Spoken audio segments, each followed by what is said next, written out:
Therapists of Reddit, what was your biggest I know I'm not supposed to judge you but holy SHT moment? Okay, real therapist here. I got one. Some of my clients are shockingly bad at giving themselves credit, holy shit. Like they might get a nearly straight A GPA and a brutal major while battling depression, or overcome years of phobia and get behind the wheel again, or write a literal novel, or raise a kid as a single parent with low income, or build new relationships after being burned, or cope with OCD well enough to hold down a job. And they'll talk about themselves as if everyone on earth is better than them, as if their accomplishments are worthless. And I know it's because of depression or anxiety or another condition, but I'm often stunned by how differently I see them compared to how they see themselves. During my training I was asked how would you feel if a client were to come to you and admitted they were a pedophile that was on the edge of committing seriously horrific acts. Could you see that person as another human being that needed help, or were your personal feelings about the abhorrent behavior too strong? This factor leads some people to not continue my course on to the next level, but it really illustrates the level of non-judgment needed in this field. We all have our own personal feelings, of course, but these get talked about in supervision. Edit, wow, thanks for the awards. I'm glad it's raised an interesting topic for discussion. I'm enjoying reading them all, even if I don't have the time to reply. Personally, in this instance I remember the Gandhi quote, hate the sin not the sinner. Also spelling. Therapist here, to piggyback on what others have said, it's highly unlikely for me to have moments where I judge my clients.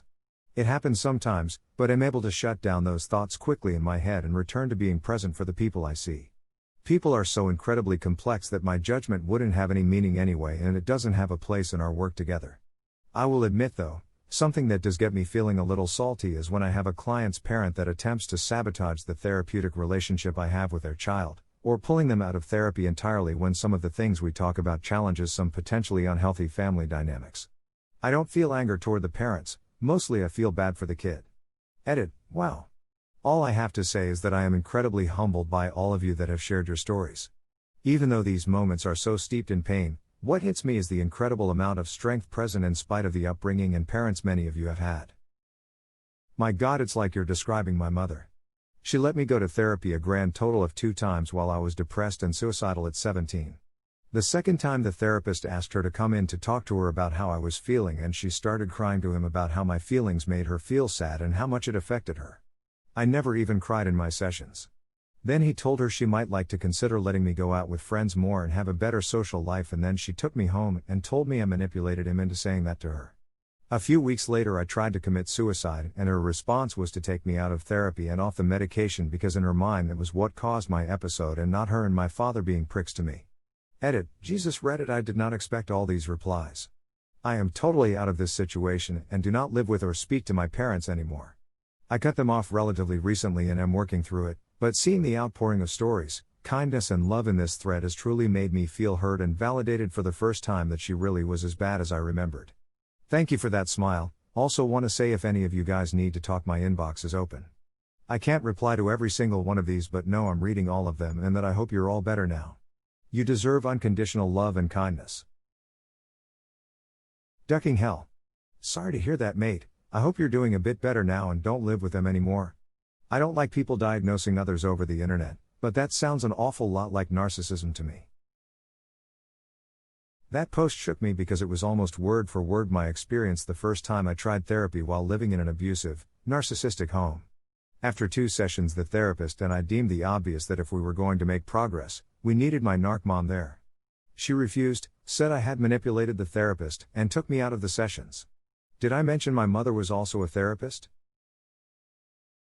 How is she a therapist and acts like that? Can I know more about that PLS? Trust me, that is a question that I have asked myself thousands of times. It took me many years after I cut her out before I saw a therapist again, after all the years she used those kind of skills against me. I had a serious distrust for therapy in general. I am super glad I gave it another go though.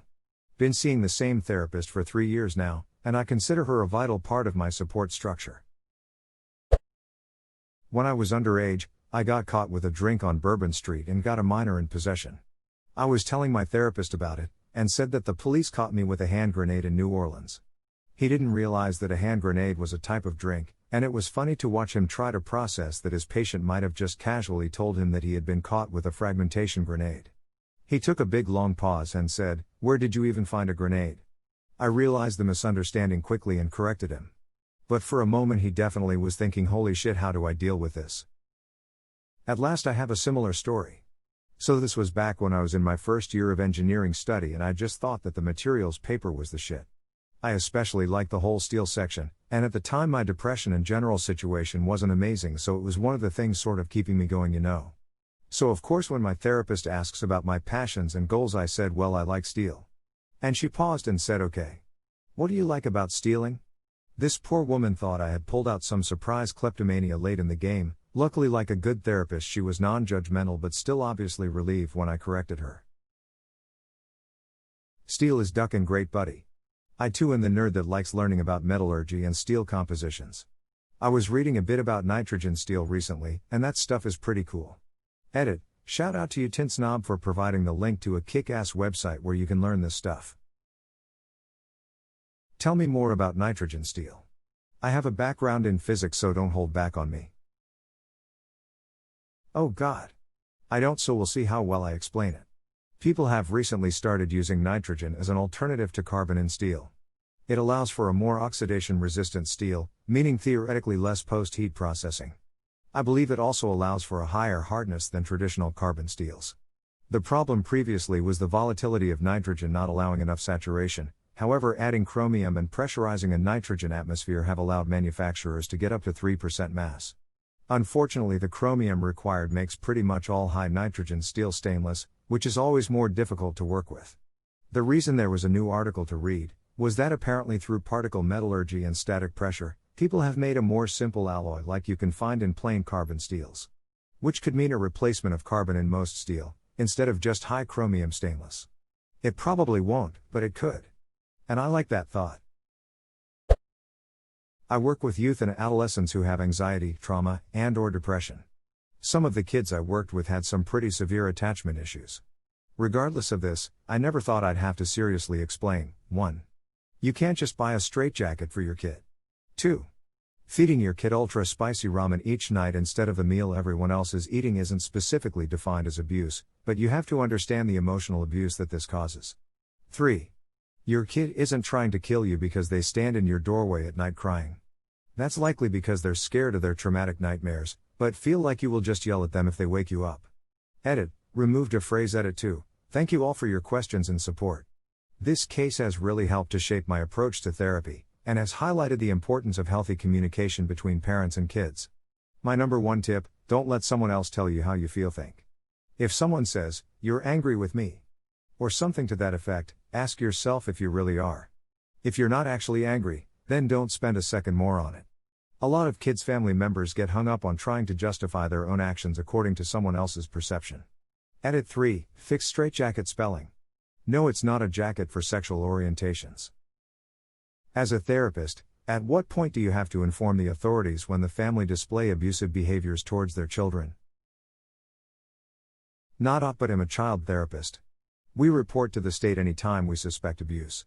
Emotional abuse is harder to prove, but we still report, and it's up to the state to 1. Flag it in. 2. Investigate. 3. Find proof. 4. Keep the kid safe. In my state it rarely goes past number 1 unless the kid is basically already harmed or their parents OD'd. I'll never judge someone, especially someone who has come to me hurting. The world is full of assholes already. That said, I found out while I was still doing internships that I'm very uncomfortable working with abusers, so I don't do it. It took one recount of a man describing in detail how he was strangling his wife up against a wall and making her look at the beam he was gonna hung her from. I got out of the office and told my supervisor I just couldn't do it. It's worth mentioning, I was just an observer back then. I didn't act as the therapist, my supervisor was. She wanted me to be prepared to work not only with victims, but with victimizers as well. This sounds scary, but props to the therapists that can deal with that stuff.